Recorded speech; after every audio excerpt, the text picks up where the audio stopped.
تاریخوں میں جناب مختار کے کردار کو متنازع بنا کے پیش کیا گیا، اس لیے کہ جس کے باپ دادا مختار نے مارے تھے وہ مورخ مختار کو اچھا تو نہیں لکھ سکتا تھا، اس نے تاریخ میں مختار کے کردار کو متنازع کیا کہ جناب مختار کا کردار مختلف حوالوں سے متنازع بنانے کی کوشش کی گئی۔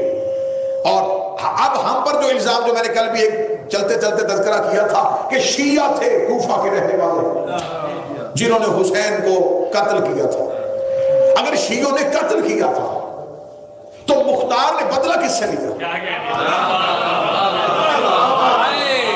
اگر مختار نے بدلے میں شیعہ مارے تھے تو تمہیں تو مختار کو ہیرو ماننا چاہیے تھا۔ بھئی مختار نے تو انتقام قاتلان حسین سے لیا تھا، تو اگر آپ کی نظر میں شیعہ ہی تھا قاتلان حسین تو یہ تو آپ مانتے ہیں کہ مختار نے انتقام لیا تھا اور مختار نے بدلہ لیا تھا۔ اگر بدلہ مختار نے لیا تھا تو بدلے میں شیعہ مارے تھے، تو پھر تو مختار کو آپ کو اپنے کھاتے میں ڈالنا چاہیے تھا، آپ کو تو مختار کا میلاد منانا چاہیے تھا، آپ کو اپنے بچوں کا نام مختار کے نام پر رکھنا چاہیے تھا۔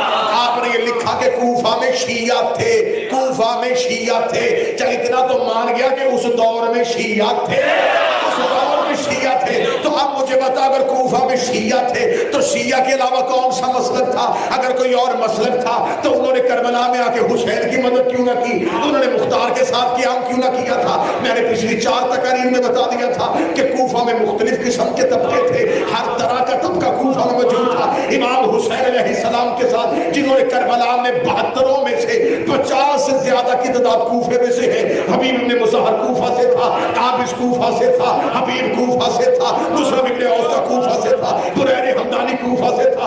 اتنے حسین کے لشکر میں لڑنے والوں کی تعداد کوفہ سے تھی، اور جو حسین کے مقابلے میں قتل کر رہے تھے ان میں بھی کوفہ والے تھے۔ اگر تم کہتے ہو کہ شیعوں نے مارا تھا اور شیعہ کوفہ میں تھے تو تم مان گیا کہ اس دور میں ایک ہی مسلک تھا جسے شیعہ کہا جاتا تھا، لیکن تیرا مورخ لکھ گیا تھا کہ مسلک ایک تھا، نام 2 تھے۔ کچھ شیعہ نے علی